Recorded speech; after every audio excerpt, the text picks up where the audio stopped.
On behalf of the Bullard Independent School District and Bullard High School, I'd like to welcome faculty and staff, students, visitors, and honored guests to today's Veterans Day program. Veterans Day originated as Armistice Day, marking the anniversary of the end of World War I on the 11th hour of the 11th day of the 11th month in 1918.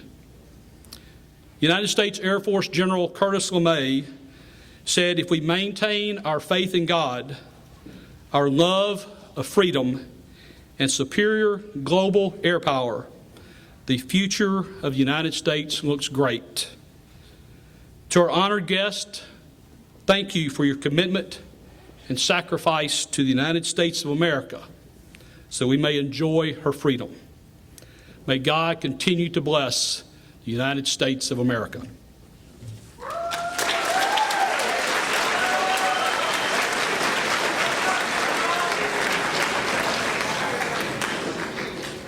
Please stand for the invocation. And if you will please remain standing for the posting of the colors, the Pledge of Allegiance, and the National Anthem. After the National Anthem, please be seated. Please pray with me today. Dear Lord, we come to you so humbly this morning to thank you for allowing us to come together this Veterans Day. We thank you so much for our country and our freedom that men and women have fought to gain for us. Lord, I just lift up our country this morning to you, and that I pray that you will guide the leaders to make wise decisions. I pray for peace, and for when there isn't peace, that we will have men and women use your power to defend us. I thank you for the courage and strength that you have given to our veterans, and that you allow them to come back to us. I pray for the safety of our troops fighting right now, and that they will use your will. Amen.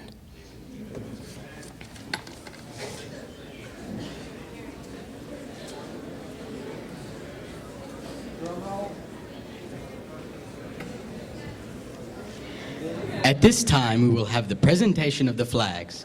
Would everyone please remain standing?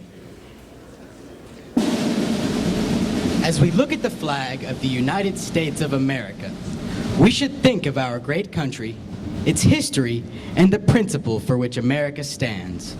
The flag not only represents the nation, but every person in it that is entitled to liberty, justice, and equality of opportunity. We should do our part in keeping the flag the emblem of free people.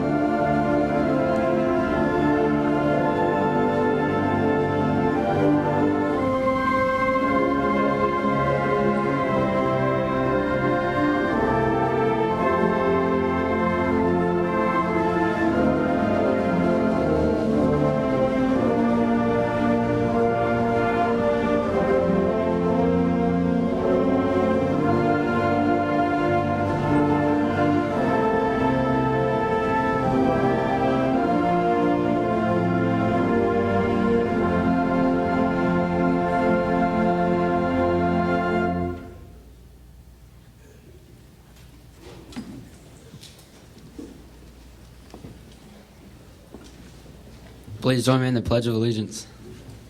I pledge allegiance to the flag of the United States of America and to the republic for which it stands, one nation, under God, indivisible, with liberty and justice for all.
Good morning. On behalf of the Bullitt Area Chamber of Commerce and the Red, White, and Blue Committee, it is my honor to announce the finalists and the winner of the 2013 Miss Armed Forces Contest. And as those names are called, I would ask those ladies to please come up front. The runner-ups will get a $250 scholarship, where the winner will get a $500 scholarship.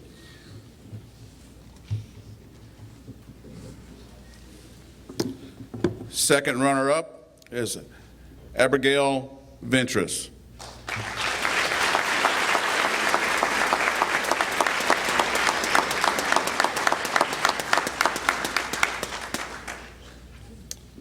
First runner-up, Kelsey Long.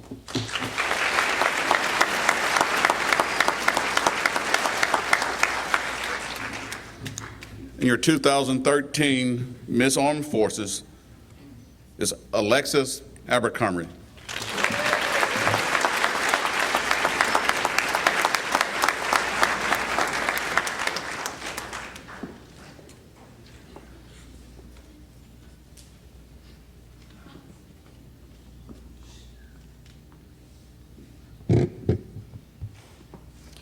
Their Courage by Roger Roberts. Their courage deems utmost respect. Their mission clear, our way protect. It's sure to each what they must do, no give or take, keep freedom true. With the grand old flag they'll unite, whatever they must, march to fight. A life we know counts hard on them, without their ranks, hellish problem. If our armed forces cease to be, how long could we survive as free? Let's well realize the truthful score. We need our troops just like before. Boils down to this, words to engrave. Land of the free, due to the brave. God bless each one for being there, their loved ones too, unending care. Hope born from love touches the will. Do back them strong, means to fulfill. Americans who serve to give. One nation, under God we live.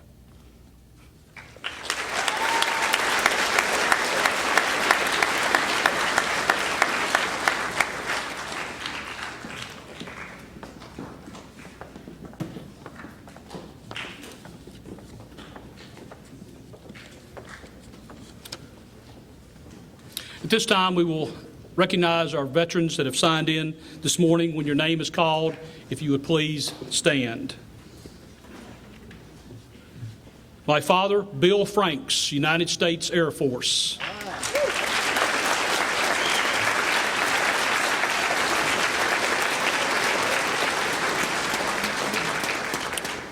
And Uncle Billy Kelly, United States Navy.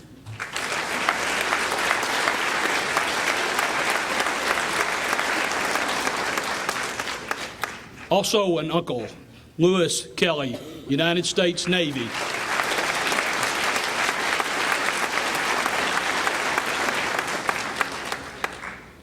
Also an uncle, John Kelly, United States Navy.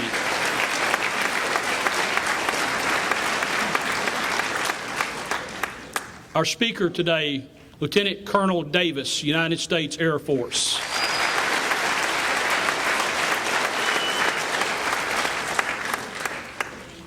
And a dear friend of mine who cannot be here this morning, Dr. Buddy Farrell, United States Army Air Corps.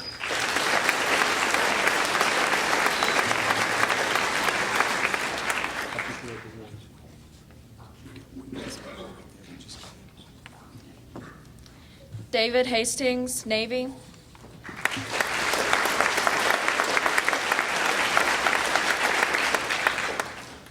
Bill Cox, U.S. Marine Corps. Lowell Howell, Army. Nathan Childs, Army. Thurman Lee, U.S. Navy.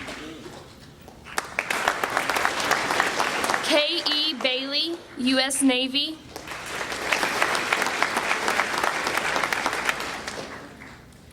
J.B. Rowson, Air Force. Bobby Bearden, U.S. Air Force.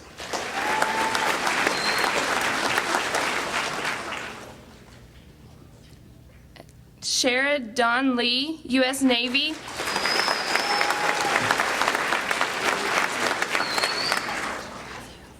Ray, USA Army.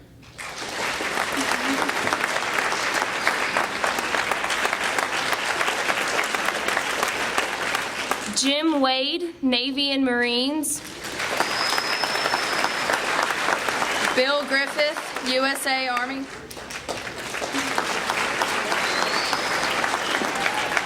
Mike Allen, U.S. Air Force. Charles James, Navy. Ron Keithan, Coast Guard. Steve McFarland, U.S. Navy.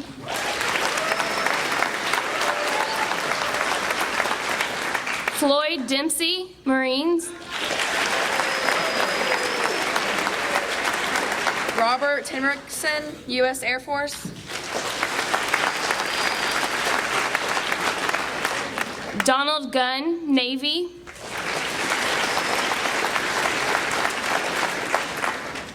Bob W., USA Army.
Armed Forces on Parade. I need that first name. We would like to now salute our veterans, and when your song is being played, would you stand and your family also stand as your song is being played? Salute to the Armed Forces.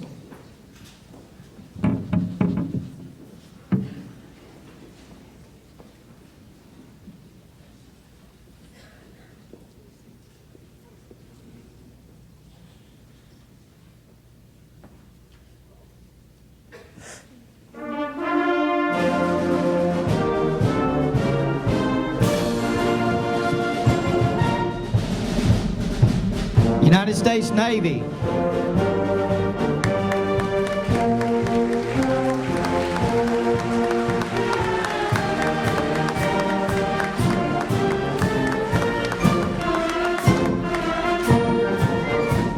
United States Army.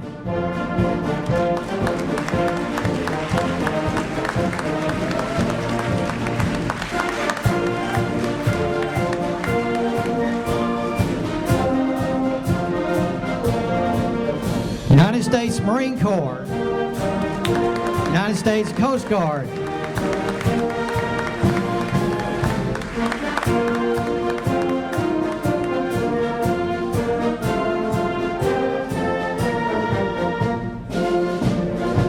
United States Air Force.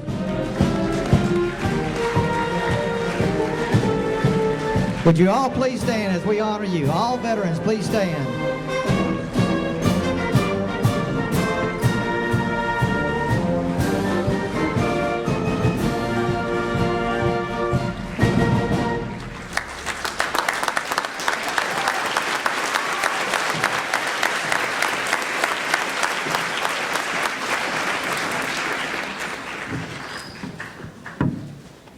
Roll on Strategic Air Command.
It's my pleasure today to introduce today's speaker, Lieutenant Colonel Darren Davis, United States Air Force Reserves.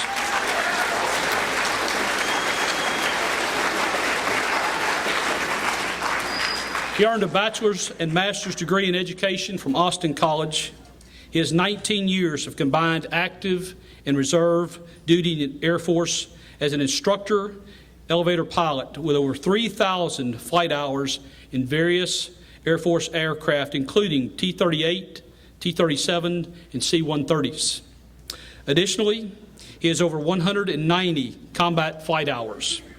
He's had multiple deployments to Central and South America supporting counter-drug operations, and also flew in support of combat operations in the Bosnian conflict.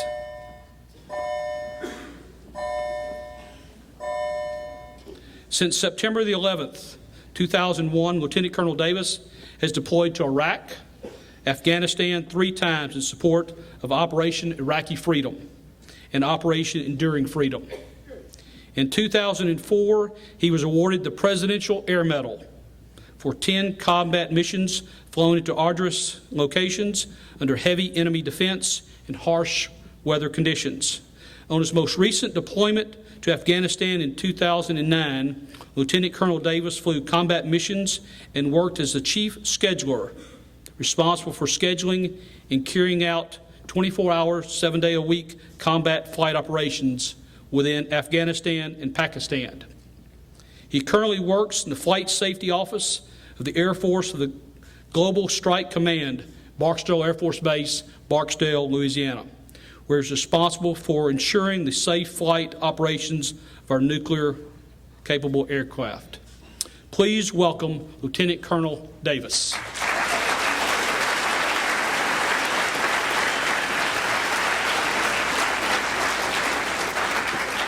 Thank you. That's these bios that they write on Air Force military folks that make you sound like you saved the planet. The truth is, I look around at some of the veterans, and I should be sitting down there listening to you guys talk. I'd love to hear you all day, Mr. Ray.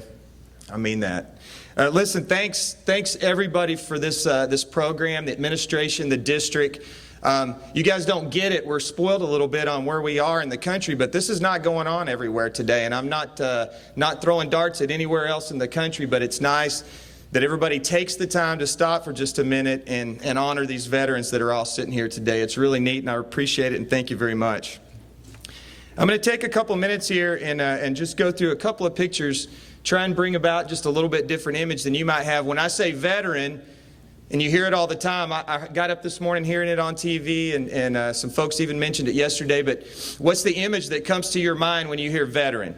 Think about that for a second. Some of you have family members that are veterans. Some of you have family members that are probably deployed and in service right now, close friends. When you really get to talking to folks, it's amazing, even in a small town like this, just how many people we have that are all linked together that are veterans right now. The image I kind of get sometimes is the older gentleman probably wearing a black baseball hat like that one right there that says World War II veteran, Vietnam veteran, Korean War veteran. Lots of times it's got some ribbons that they won during their combat time. May even have a picture of a ship like the USS Arizona, the person that was actually on the ship the day of Pearl Harbor. That's kind of the image I have in my mind, but you know, the truth is it goes all the way back, like Mr. Frank said, to 1918, and it actually comes all the way back up to today. So whatever image you have, I was going to take a couple of minutes here and try and make veteran a little more relevant to whatever comes to your mind when you hear that term. Rob, can you put up the first picture? Okay, real quick. A little background on this picture. That's in the back of an airplane I was flying in 2003.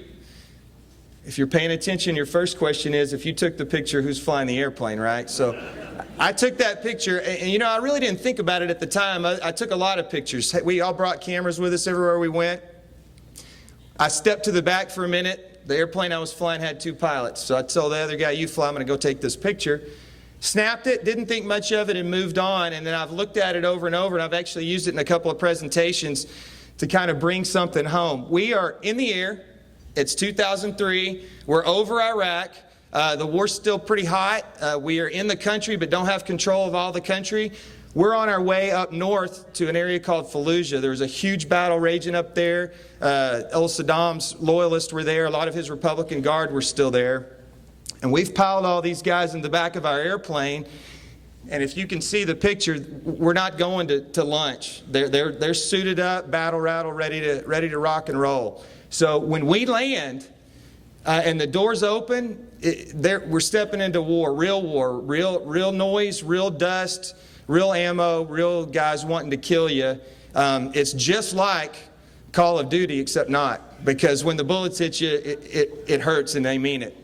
So you can imagine what's on everybody's mind as we're going through this. But I put this up here to show you. And the point I want to make, band members, I'm sorry you can't see, but I'll try and describe it as best I can.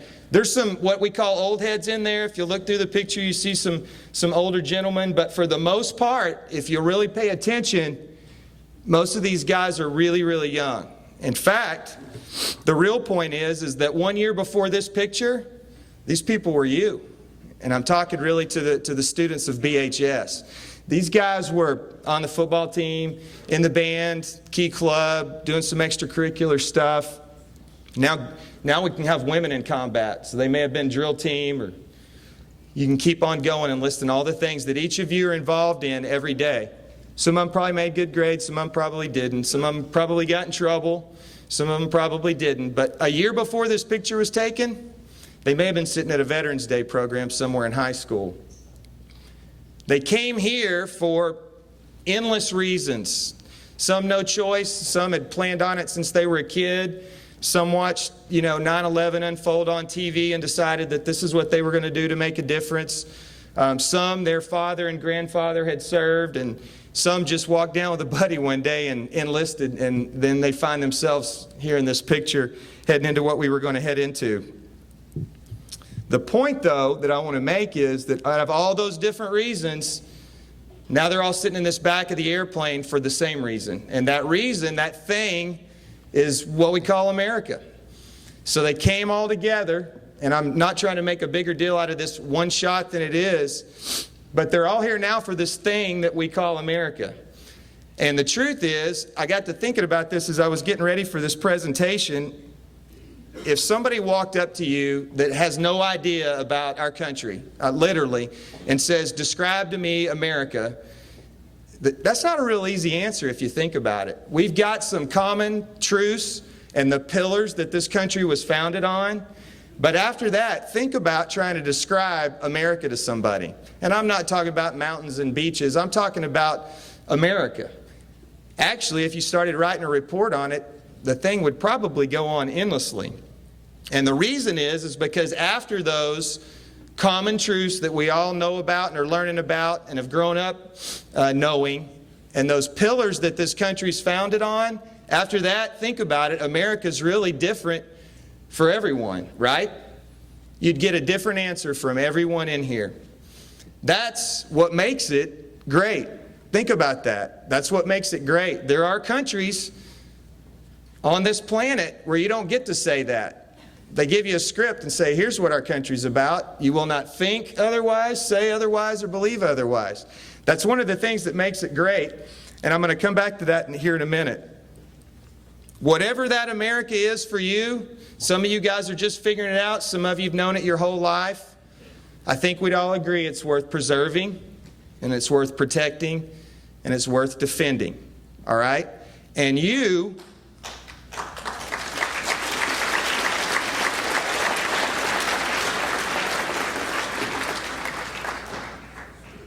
And if we all do our part, and I'm talking to everyone, then we're all part of that. We take today to set aside veterans, but the real point I want to make to you here in just a minute is that we're all part of that. Not just the folks that have gone to war to protect it or defend it, but we're all part of what makes it great and what is going to keep it great. Hey, Rob, can you go to the next picture? Okay. Anybody know this guy? Okay, that's Staff Sergeant Robert Gutierrez, and he's in the Air Force. I don't know him either, other than he's an Air Force brother in there, hoo-wah. But I don't know him either. I'm going to tell you his story, and hopefully let you have a new image in your mind of veteran next time that you hear that word. Stick with me on this. It's a pretty cool story, and I'm going to go quick. That's taken in the fall of 2009. He's over there in the bad guy land. He's a JTAC. That stands for Joint Terminal Aircraft or Attack Controller, basically. He's in the Air Force, and he knows about how to call in airstrikes to us fat, dumb, and happy pilots up there flying around, all right? He's really good at what he does. In fact, that's all that he does, is he has a radio strapped to him, and they go, guess what? Even though you're in the Air Force, you get to go hang out with the Army.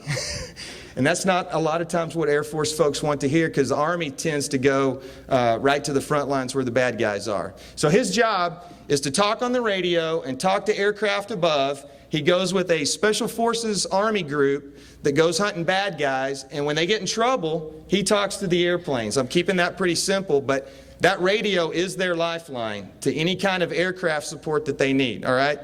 Fair enough on that. I don't want to go too deep into it. It's the fall of 2009, and he's with 30 Army Special Forces, or a group of 30 Army Special Forces. And they have a mission. They're going up into northeast Afghanistan. It's a town called Herat.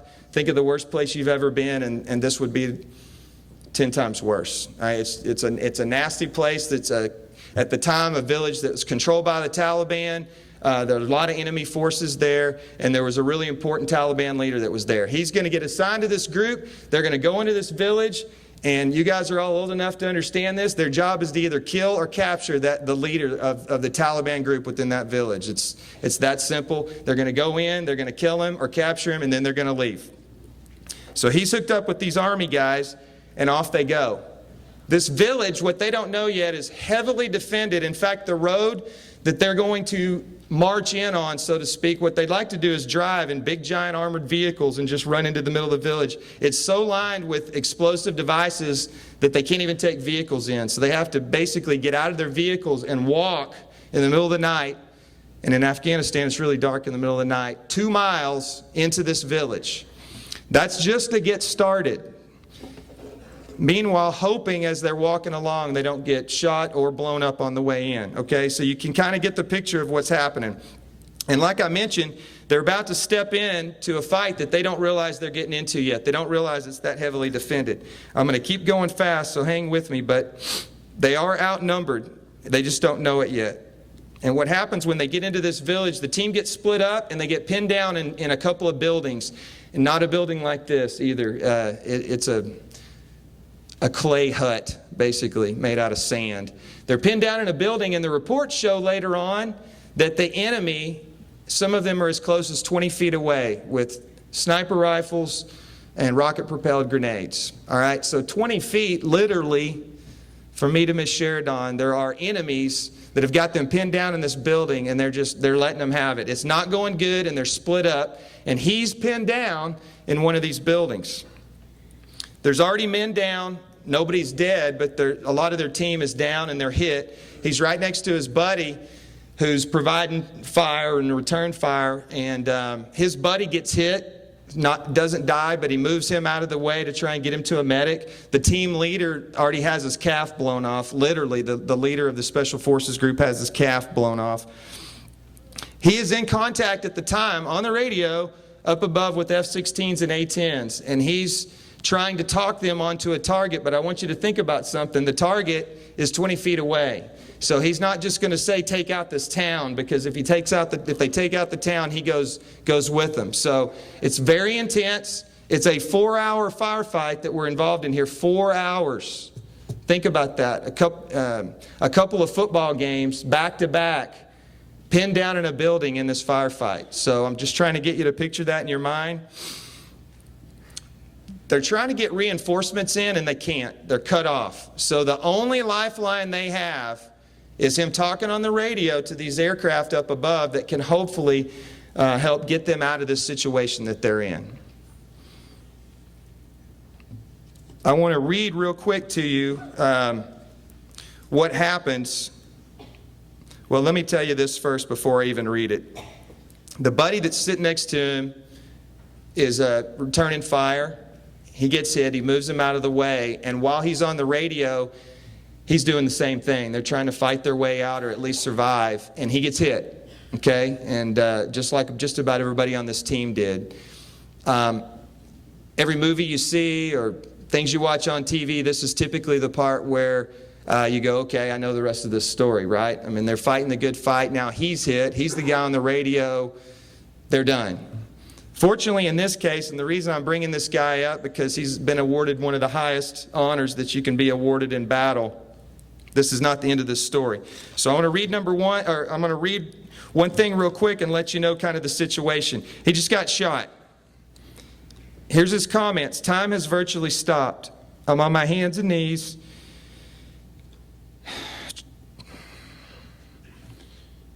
Trying to talk, but every time I tried to talk, I had blood coming out of my mouth and out of my nose. So I knew that I'd been wounded pretty bad.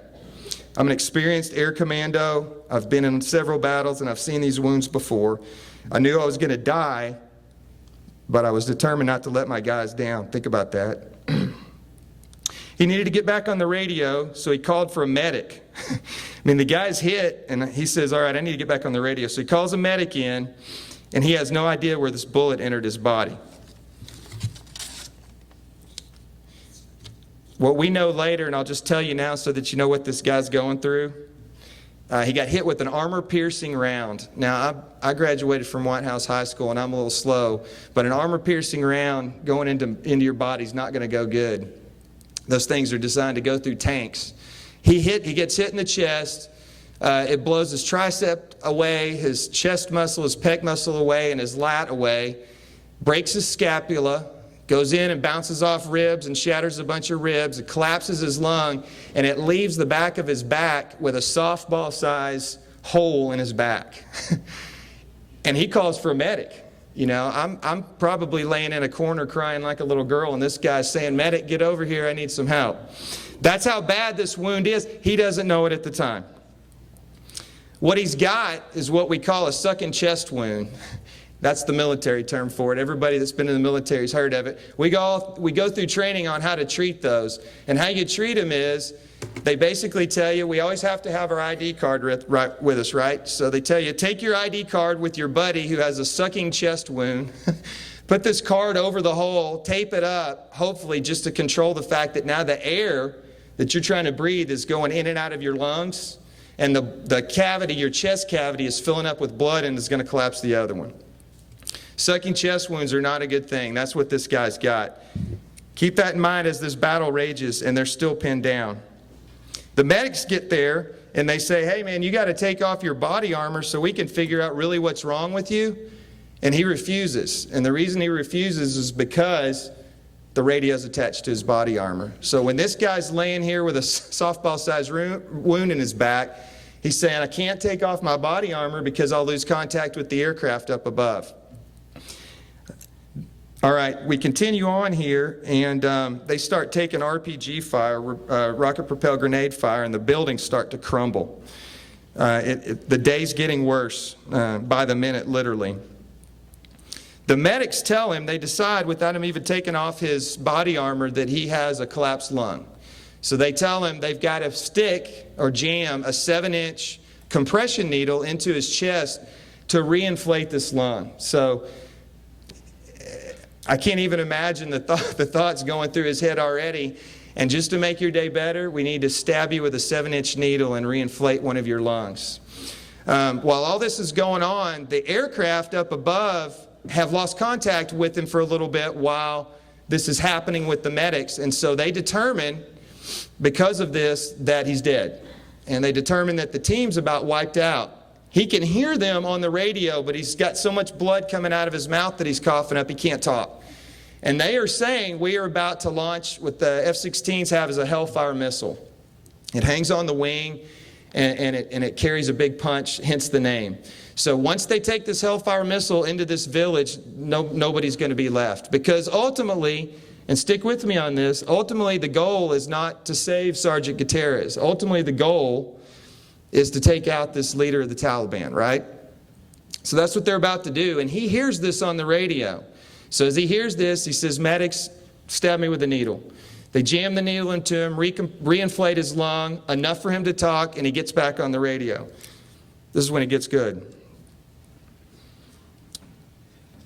This all happened on October the 5th, 2009. That was a Monday, and that's 4 years ago, just a little bit over 4 years ago. So Monday in Bullard on that day, back to school, it's a football week, got volleyball going on, band's probably getting ready for a marching contest. First 6 weeks just ended. Most of you students were middle school or some maybe in the intermediate at the time. If you think about it, just a normal day. I had just gotten over there about 5 days before then, and I was still throwing my pity party because I missed Madison's 14th birthday or Austin's Upwards flag football game. And this guy's out here literally saving the world. So just think about that, because as we talk right now, they're still over there fighting the fight. So that's something to think about. Once he gets the needle and reinflates his lung, he's immediately on the radio and he gets in contact with A-10s that are above too. They're a flying gun, basically. It's an airplane that's built around a 30-millimeter cannon. And so he says, hey guys, we need you now. And he does what he's trained to do, which is talk these airplanes onto this target that are very close to them. In fact, they're so close that the first time these A-10s make a strafing run, it bursts both his eardrums. They shoot 30-millimeter rounds. They're huge, and when they hit, it sounds like a bomb's gone off. And the enemy is so close, and these gun runs are so close that now, on top of everything else, he's got 2 busted eardrums from the rounds hitting so close. They come in and they make 3 passes, and when they do that, they start wiping out the enemy. And when they do that as well, they've got some other ways that they can tell who they're hitting and how they're hitting. And they determine that the leader of this Taliban in this village has been killed. Yeah, that's a good thing. All right? That was the objective, right? So the next job then that they've done that is to escape. And I want you to think about what this guy's feeling like right now. On the radio still, softball wound in his back, needle stuffed in his chest. Basically his left side's blown off, to be quite frank with you. But he stays on the radio and starts coordinating cover fire from these airplanes while he gets this entire team out of this village. The entire team out of the village with not one U.S. casualty. People are hurt and they're bleeding and they're shot up and nobody dies. And really, it's because he was able to continue calling in this cover fire from the airplanes and staying on the radio when he easily could have rolled over and just said, this is it, I've done my part, and now I'm dead. All in all, on the way out, which they had to walk 2 miles to get out of this place, he lost 5 pints of blood. Now, is Miss McKeithen in here somewhere? Normal human male, 10.5 pints, basically. He's got half of the blood in his body is gone. Most people would be in the ER, ICU type of situation. This guy walks 2 miles, dressed like that, bleeding out the backside, and never gets off the radio with air cover, calling in helicopters to evacuate the wounded the entire time he walks out. Let me read to you real quick what the A-10 pilot said about Sergeant Gutierrez, the A-10 pilot that came in and made these gun runs. He said, Sergeant Gutierrez saved the lives of all his men. As dire as the situation was, had he not continued to talk me onto the target and provide controls for the airstrikes, the team would have likely suffered more casualties and most likely been eliminated. But here's the key. Listen to what Sergeant Gutierrez says about it. I credit the U.S. Army medic and the A-10 pilot for saving all our lives. I don't care if I get an award or not. The team was outstanding. I'm just a product of what I've been taught, a product of the Air Force, and a product of America.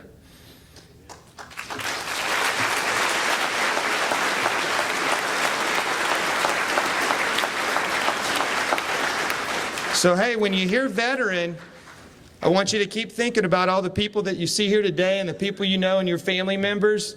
But think about this guy too. There's hundreds of more stories just like this. I just picked this one. It goes on more than you'd think. I really wish we'd see it more often in the news, but that's a different topic. I mentioned before I told you this story that you guys are all part of this thing we call America. And I want to drive that home real quick. Teachers, coaches, administrators, adults that are in here who may have never been in the military and don't plan on being, you're still doing your part.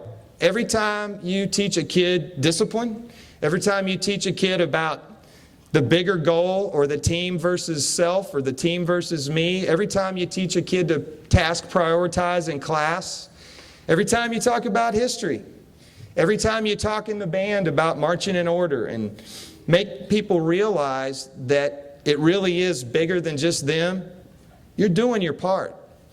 And for students, not all of you are going to end up in the military, and I pray that none of you end up in this situation. That's not what we want. Thank the Lord for guys like that, but what we really want is peace and safety. But you can still do your part as well. Whatever that is and whatever you decide to do, and you may not even know it yet, but whatever you decide to do, as long as you do it to make this country better, you're doing your part. And in a way, you're all veterans to help keep this thing called America moving forward. As you get a little older, too, you'll realize the influence you have on others matters as well. Whether you know it or not, stick with me. Every one of you has a little bit of this guy in you. Now, I'm not saying that you're going to go out and kill Taliban next year. But what I'm saying is the drive, that determination, that focus on something bigger than themselves, every one of you has that in you somewhere. The challenge is to find it as you move along and then use it to make this thing we call America better.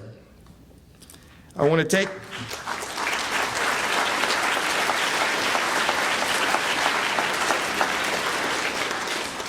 take just a moment once again to say thanks. This is a really big deal and a really neat deal, but most importantly, I want to salute all the veterans that are here today.